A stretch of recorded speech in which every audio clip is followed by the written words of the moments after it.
Hey, welcome back to Brands Investors Love. I'm Marc Stoiber. Brands Investors Love is all about figuring out how to build a brand that not only delivers a better company for you, but raises the interest of the people that you want to talk to most, your customers, perhaps exit specialists, or even investors. And I am very, very excited to be bringing to you today Mr. Raj Nation, the original Startup Hypeman and founder and leader of a team that builds the most incredible pitches, brand manifestos, and elevator pitches that I have ever had the opportunity to experience. And Raj is right at the sweet spot of working with entrepreneurs to create better pitches and better presentations of themselves and work with investors. So he has a finger on the pulse and he has a perspective from both sides of the fence. How's that for an intro? That was a 10 out of 10. That was a good one. Good, because Well. I can't overemphasize. If anybody has a moment, check out Raj's work and check out the team's work. They've got some case studies on their website. I'm going to link the website in the show notes, but check out their website. They do absolutely stellar work. I was so blown away. So you And seem while to have you're a there, don't knock us for the website that does need an improvement. We do well, need you to know be what, shoemaker's children, but you know what, what I just love about it, there's a storytelling aspect to everything that you do. You know, in your pitch decks, where pitch decks have gone through this Guy Kawasaki, only 10 slides you'll ever need, and everybody does the same thing by rote. And you seem to cut through that garbage and give people a story to tell that, you know, gets people leaning forward and saying, tell me more. I think the idea behind that is, yeah, how do you get people to say, wait, tell me more? And there is that Guy Kawasaki like 10 slide deck thing, but I don't subscribe to the philosophy that if you have 11 slides and all of a sudden you've done something wrong, Mhm. or you're talking too much if you have 14. I want to say that our decks that we create for startups always fall somewhere between like 14 and 22 slides, which I know sounds like a lot, Mhm. but if you're getting through a slide quickly, why does it matter if you have 12 and not 10? You If know, one, there's another thing. There's another thing there. yeah, As part of your package that you do with entrepreneurs, you actually do readings of the pitch deck, and your pitch decks come in at about sub 5 minutes, if I'm not mistaken, right? depends on the company, but we're usually somewhere in like the 5 to 8 minute range, I'd Yeah. say. And that's even when it's a 19 slide deck, Hmm. because you can actually make a lot of impact. This happens sometimes where a slide is just one giant word on it, and you're going to be on that slide for like 3 seconds, but it's going to have impact in that 3 seconds. And that helps really further the story of what you're trying to get across. So again, I think the wrong sort of lens to look at this through is how much, like, what number of slides do I have? Hmm. Now, obviously, you don't want to get like, you don't want to have like a 35 slide deck. That's just too much because you can't really get through that in a short amount of time. But for any founder who's working on their deck, do not fixate on number of slides, fixate on the points you're trying to get across, Hmm. and determining what's important to say right now versus what can I let them know during Q&A or in a follow-up conversation. There's too many things. I mean, the slide deck is one thing. I love when you do the reading because I sit back and I listen. I go, he's telling me a story. It's wonderful. Now, I have personally experienced um, some of your founders that you work with when you craft the elevator pitch, a 1 minute elevator pitch for them, and then they're actually involved in the process, which is amazing because you do it live. It's like you're on a tightrope without a net, and it scares me to death to do that kind of stuff. And I've seen you then read back to the founders their 1 minute pitch, and it takes their breath away. I mean, you've said people have cried, but I've seen people emotionally overwhelmed when you read that to them. The impact is incredible. What do you do? I mean, what do? You do something because other people don't do that. I don't get it. It's amazing. Well, so in our process, when we create, step one in our process is always creating the elevator pitch for the company that they can put in front of investors. Now we've got a formula. We call it the Que PASA formula, which stands for problem, approach, solution, action. If anyone's listening and they know Spanish, you know Que PASA means what's up in Spanish or what's happening. And that's what you're doing. You're telling people what's up with your company with an acronym of PASA, problem, approach, solution, action. Now to create that, as you mentioned, like we're doing this live in front of the founder. So we are first figuring out like who is their target market, what is their unique positioning within that market, and using that information to map out what their elevator pitch should be. I think the reason why it's successful for all these founders is they're so in the weeds of their own company. They're so in their own head. And they're so like focused on the day to day. It's hard for them to zoom out and think about, what does this really sound like for someone who has a fresh set of eyes and ears on it, like who's not working on it every single day, who's maybe not an expert in the industry the way I am. And that's where I think, in our process, we're really able to help, because we are, we're all essentially, as Whitney on our team says, we're holding up a mirror to them. And we're able to figure out what is the reflection of that mirror, right? Yeah. And I think you talked about how they have these moments of like, emotional overwhelm. And it can be a powerful thing when you're like, oh my God, that's what my company does. And it makes so much sense. And the reason why I think we're successful with it is what we're doing is saying, don't talk to your investors like they're investors, quote unquote. It's more like, tell your investors, here's how we talk to our customers. And you'll be more impressive to them because you show them how to emotionally connect with your customers. And you might add in a word or two that hits on something an investor cares about, but 98% of that is customer facing language. And if you can literally tell an investor, hey, a little background on our company, but here's how we pitch customers, or here's how we talk to customers. And they're go, wow, this is a founder who actually knows how to talk to their customers. We should talk to them. That, I'm gonna put a pin in that, because that's the one thing I think that we can explore here, because everybody knows this is a short, intense podcast format. But the one thing I want to explore is you understand how to talk to customers, and that reflects on the brand of the founder, and that says something to the investor. But I want to say one more thing. I want to tell people one more thing, because I've seen the brand manifestos that your teams create, and you create something where you have an investor page and you put the pitch deck in there as a downloadable. But before you get to the pitch deck, the people get to read the brand story in a long form. And I've seen them. They're like a page long, a page of copy. And they're the most amazing short story. If anybody ever gets a chance to read on your client websites, the investor page, and it's the brand manifesto that then links, you have to give up your info, but then you link to your pitch deck. Those brand manifestos are like Hemingway. They're incredible. So I mean, you really figured out how to capture the imagination. I just, I feel like a fanboy here. Well, and I think that's credit to the people we have working on that on our team, Startup Hypeman.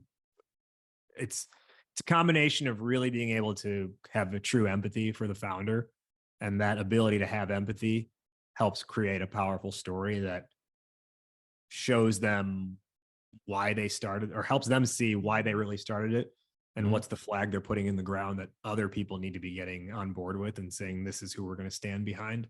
And that's another, that's actually another element. Just in the last week, we had a client come to tears because they were hearing their story put like that for the first time. And it's, it can be quite a moving thing. You've got incredible writers on the team. Anyways, now let's get to the point of this podcast.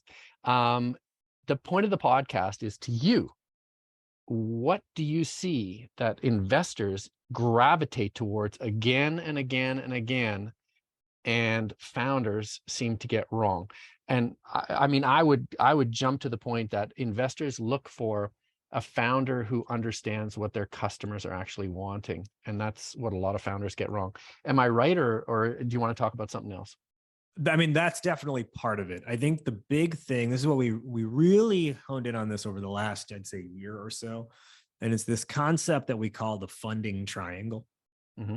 The idea here is that a really strong pitch, the strongest pitch you can have, is one that is able to effectively coordinate 3 points of this triangle. Right. So if you picture a triangle, this is what we call the funding triangle. The top of the triangle is your product strategy and vision. One base of the triangle is your founder story. The other base is market trends. If you can effectively pull those 3 points together, you have a super strong funding narrative. Now, most pitches that we come across hit on one, maybe two of those points in the triangle, but not all three.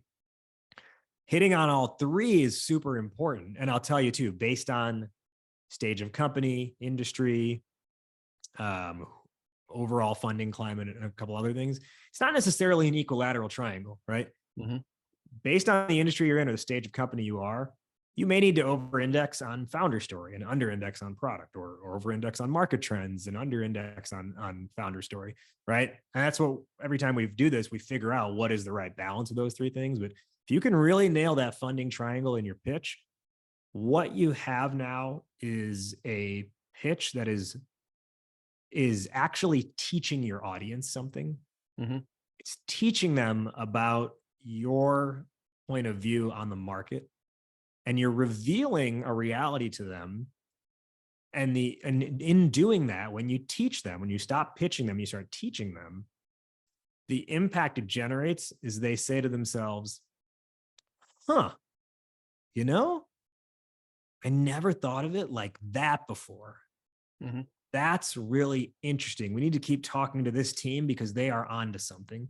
And they start to recognize that it's like, wait a minute, you mean this was under my nose the whole time and I never looked at it? What was I doing? Right. You Hmm. help them see, not only because you've pitched in such a way that hits on the triangle, now they're like, this person is 2 steps ahead of anyone else I've heard talk about this. And then they start, the mental conversation is like, well, if this is what they know, what else do they know? And Hmm. then they start to, you create an air of what's the word, thought leadership, Yeah, right? You start to expertise. convey thought leadership, so you're no longer just a founder who is building a product that could potentially work. You're a founder who's a thought leader in the market, therefore must know how to build a product that works. Hmm. And it's like, they're like, man, I've heard other people talk about this before, but this team or this founder is just, they're talking about it in such a different way that I've never heard before. And now I'm feeling really good that if we were to give them money, like, they're seeing between the zeros and ones of the matrix. So inevitably, not everything's going to go according to plan. In fact, most things won't go according to plan. But because we feel they've got this thought leadership, because we feel they get it, we feel pretty confident they're going to be able to navigate those sea changes and come out on top. It's funny. I always use a different word. I use strategy versus tactics. You build a product, you have a founder who's an engineer going, I see a problem, I'm going to create a thing to fix that problem. It's very tactical, but it's very rare to have someone who rises above the clouds or the fog, and they're strategic, where they go, I see where the world is going. I see what people are gravitating towards. And I see that, I've got my history in thinking bigger is going to apply well.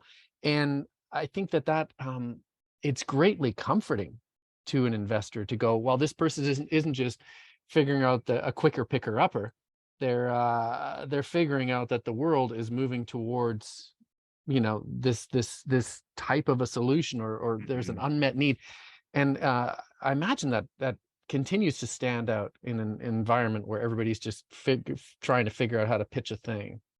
On that point of, it's not just a quicker picker upper, that's really, I think what that hits on is what we really believe is that your most unique asset as a startup founder, as a startup, is actually not your technology or your product or your IP. It's actually your voice.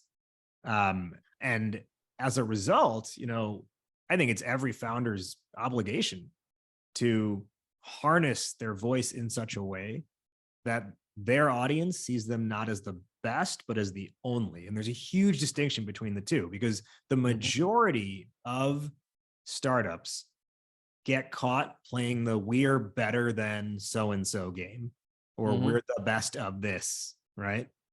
And when they do that, it inevitably becomes a feature battle. Then they're trying to jockey for position until infinity, and constantly being in a reactionary mode to the rest of the market, to the rest of the competitive landscape. And then there's this small subset of we can call it the capital V visionary founder, who is effectively establishing themselves and their company as the only, and as such, shaping the rest of the market in their image. And that's why it's so important to strive to be the only and not the best. If you are an only founder, if you are an only startup, you're an only brand, you will create gravitational pull towards what you're doing, as opposed to getting caught in all the noise and then trying to, one up the next the company to the right of you, and trying to one up the company to the left of you, and constantly have to just be in that like dogfight. It is thinking through, I think tactically, let me give you this.